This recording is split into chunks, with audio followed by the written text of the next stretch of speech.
नमस्कार, मैं हूं नंदिनी मित्तल और आज की हमारी मेहमान हैं दूरदर्शन की महानिदेशक समाचार ममता वर्मा जी। ममता मैम, आपका तो शिमला से बहुत पुराना नाता है और जब आप आ रही होंगी तो आपको बहुत सारी यादें आई होंगी। आप इन्हीं जो सड़कें हैं, ये जो गलियां हैं, इस पर खूब घूमी हैं और आपका खास करके जो दूरदर्शन से आपका स्कूल नजर आता है, कितना नॉस्टैल्जिक है। सबसे पहले thank you Nandini ji, and आपको बहुत मुबारकबाद आपकी अचीवमेंट के लिए। आप समय के साथ चल रही हैं, आपने ये नया पॉडकास्ट स्टूडियो का उद्घाटन किया है और आप जिस तरह समय में के साथ लोगों के टेस्ट बदल रहे हैं, उसके साथ आप भी कदम के साथ बढ़ाकर चल रही हैं। और मुझे लगता है पूरा केंद्र का माइंडसेट ऐसा है। और नया पॉडकास्ट स्टूडियो पुराने फोटोज के बीच और भी अच्छा लग रहा है, तो आपको डबल मुबारकबाद। हाँ, शिमला के साथ तो मैं पैदा यहाँ से हुई, मेरा परिवार यहाँ से है, पुश्तैने हम लोग शिमला डिस्ट्रिक्ट से हैं, तो शिमला तो मैं शिमला ही हूँ, मैं ये कहूंगी। यादें बहुत हैं और मुझे लगता है शिमला ने जो मुझे दिया है मैं वापस नहीं दे पाई हूँ उसे, तो मैं बहुत ग्रेटफुल हूँ शिमला के लिए। चाहे वो मेरी स्कूलिंग हो तारा हॉल में, चाहे मैंने यहाँ 11th-12th किया, उसके बाद कॉलेज के लिए तो मैं दिल्ली चली गई थी। फिर जो यहाँ का कल्चर है, ट्रेडिशंस हैं, जिन्होंने हमारे को मुझे लगता है एक ह्यूमैनिटी दी है लोगों को।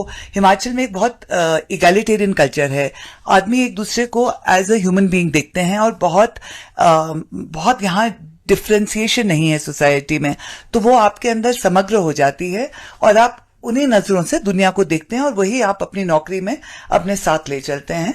जब आपको हिमाचल की बेटी कहकर पहला ट्वीट हुआ तो कैसा लगा? वो तो मैं बहुत ग्रेटफुल थी कि हिमाचल ने मुझे एक्नॉलेज किया और मुझे लग रहा था कि जितना मुझे मिलना चाहिए उससे ज्यादा मिल रहा है।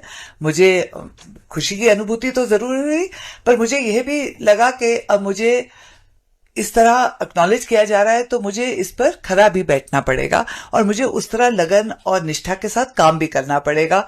अगर लोगों ने मेरा हिमाचल से होना एक्नॉलेज किया है तो मुझे अपनी पूरी कोशिश करनी होगी कि जो उन्होंने मेरे में देखा मैं वो पूरा कर पाऊं।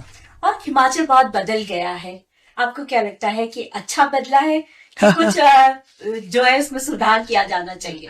ये कहने के लिए तो मुझे लगता है मैं ठीक पर्सन नहीं हूं, मैं यहाँ कम रहती हूँ, मुझे जो दिखता है वो तो अच्छा दिखता है, पर हाँ जो यहाँ लोग रहते होंगे उनमें उसमें उन्हें कमियां भी दिखती होंगी और अच्छाइयां भी दिखती होंगी। इसके तो शायद आप बेटर बोल पाएंगे और आपके इतने सारे जो मुझे यंग ब्राइट कॉलीग्स दिखे वो बेटर कह पाएंगे। मुझे तो अब हाँ ट्रैफिक है, पर ट्रैफिक मुझे लगता है रियलिटी है। जब प्रोग्रेस होती है देश की तो गाड़ियां लोग खरीदते हैं और बढ़ता ही है और समय के साथ मुझे लगता है वो बेटर भी होगा, कोई ना कोई सोल्यूशंस निकलते ही हैं। शिमला में इंप्रूवमेंट्स भी दिखती है, जो स्मार्ट सिटी से रेलिंग्स बनी हैं, साइड वॉक्स बने हैं, वो डेफिनेटली अच्छे हैं। ट्रैफिक की दिक्कत यहाँ लोगों को जरूर महसूस होती होगी, पर वो मुझे लगता है एक ग्रोथ का इनेविटेबल साइन है। आप इंडिया के किसी शहर में देख लीजिए, इंडिया क्या मुझे लगता है पूरी दुनिया के शहरों में देख लीजिए, तो जहां भी लोगों के पास गाड़ियां हैं वहां ट्रैफिक की समस्या जरूर रहती है।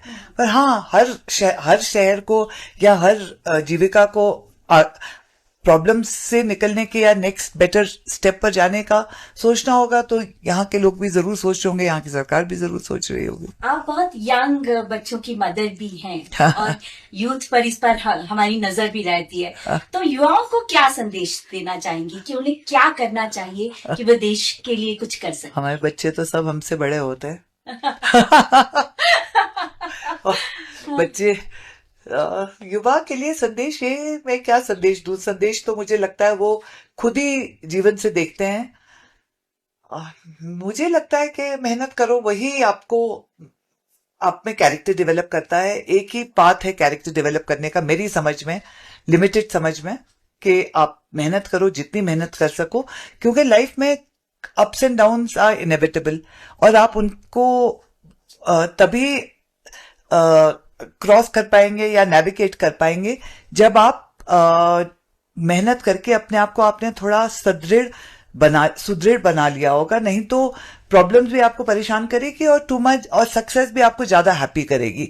आई think that is how we must move, but otherwise live life, enjoy your life, you are very fortunate to be alive. I think जितना आप खुशी ले सको अपने काम में और लाइफ से और फैमिली से और दोस्तों से जरूर लीजिए। और contribute to the country as much as you can. We are all lucky to be born in India. यहाँ की steep civilization है, यहाँ ये देश अभी अपॉर्चुनिटी का देश है, हमारे देश में इकोनॉमिक ग्रोथ भी हो रही है, तो we can just move in step with the country. आपकी बातें जानकर बहुत खुशी हुई और बहुत अच्छा लगा, खास करके कि मेहनत का कोई विकल्प नहीं होता। Thank you Nandini, congratulations. मैं ये बोलना चाहूंगी, नंदिनी खुद बहुत मेहनत करती है और जितना उसमें मुझे लगता है सिस्टम से मिलता है वो उतना या उससे ज्यादा वापस देती है सिस्टम को। So and to all, I think पूरे दूरदर्शन शिमला के में अफसरान को और बाकी जो यहाँ पर हमारे कॉलीग्स हैं यहाँ पर, मैं सबको अपने कॉम्प्लीमेंट्स दूंगी कि आपने मेहनत से इसको सस्टेन कर रहे हैं। टेलीविजन के लिए बहुत चैलेंजिंग टाइम है, उसमें भी आप शौक से और एनर्जी और नए आइडियाज के साथ काम कर रहे हैं, तो आप लोगों का I think success is inevitable for all of you. Congratulations. Ma'am, thank you so much. Thank आप you. हमारे स्टूडियो में आई और इसका इनॉग्रेशन किया।